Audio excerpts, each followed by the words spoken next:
Welcome back to the Travel Agency in a Year podcast. I'm your host, Rachel Kay. I'm a travel agency owner. Gosh, sometimes I speak too fast. It's fine.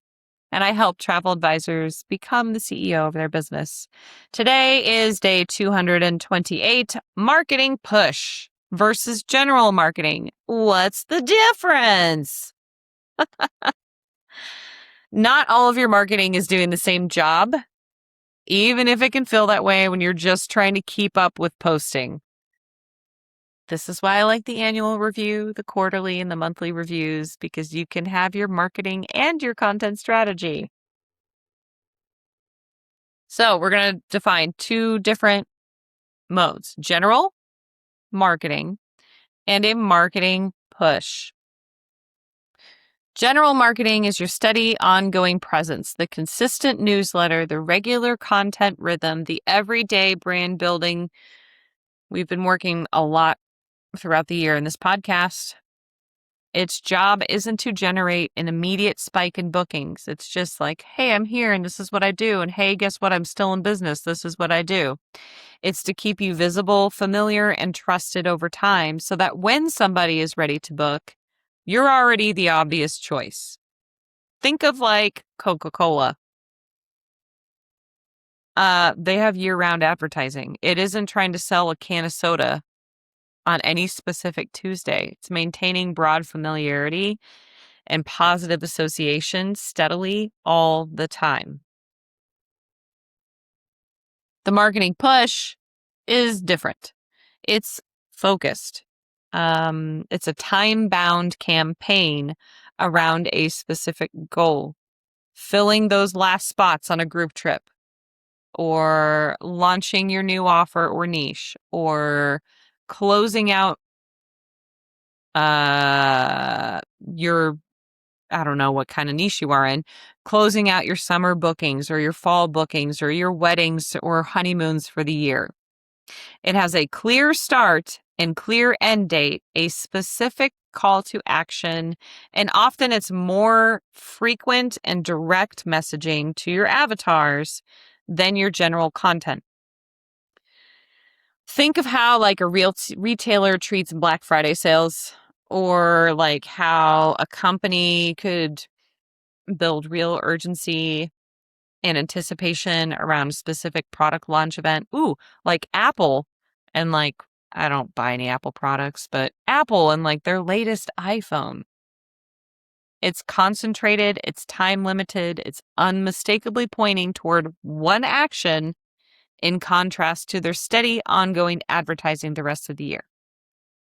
So when you're like, wait a minute, you always, the constant, steady showing up presence thing, that's going to be more like your engagement posts, education on your niche in general, and then your marketing strategy based on what you want to offer. You go a full quarter, 12 weeks with a strategy of additional content of like, this is what we're focusing on, and you need to start before.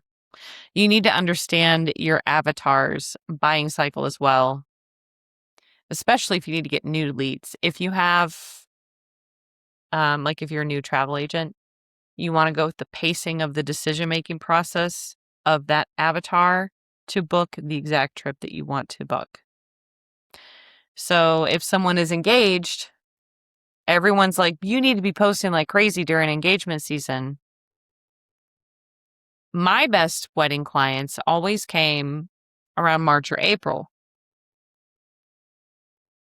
And they come back around like September, August, September. It's really weird, like those summer ones. And what I've found, because I always ask them like how they found me, I ask them a lot of questions about like, why do you even want to work with me? And they would tell me their experience. Like they got engaged at Christmas. Okay, a lot of people get engaged at Christmas. And they were moving forward with a venue in their city. And it wasn't until February that they realized this wedding's going to cost $150,000. And so end of February, they started looking into destination weddings. And then they found me, consumed my content, booked a call. Okay.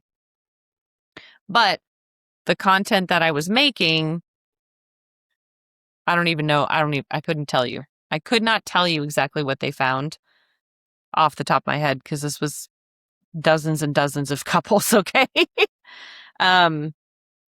But that's an example of it. If you are a new travel advisor and you want to do weddings and romance travel, don't fret if you haven't started posting your content right before Christmas. You should, and also it's okay, keep going.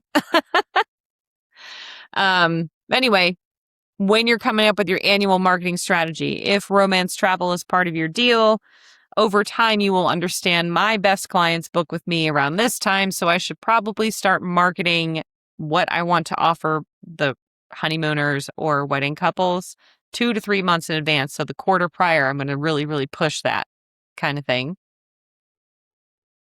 And then close it out and then start your next campaign. And you could do your campaigns based on if you are highly, highly niched into one thing. You could do your campaigns based on, I'm going to use weddings again, sorry. You could do your campaign based on the resorts, or if you do weddings on cruise ships, the cruise ships that you like to offer, and like the sailings that you do, and what time of year they should do. Like a European cruise wedding is probably going to take place over the summer. In my experience, I don't even like booking resort weddings through the bulk of hurricane season. So if I were to do that, I could be like, hey, it's summer, to avoid hurricane season out in the Caribbean. You can get so much more value booking Mediterranean cruise weddings, something like that. And you could focus on that. And if you want them to be booking, like my wedding couples I know are 15-ish, 18 months out. Almost all of them are about on that timeline when I work with them. So you could start posting that the spring before for like summer next year clients, like late winter, early spring, to get those next year summer cruise wedding in the Mediterranean clients. All right. Anyway, if everything that you post reads like just general steady brand content, you might struggle to create any urgency when you genuinely need it. Like if you need to fill up that group trip. If everything reads like an urgent push, constant fire drill, your audience will experience fatigue and start tuning you out because not everything can be a 5-alarm event without losing its impact. So your newsletter, your everyday social content, your ongoing story bank content, that's just general marketing running quietly in the background all year.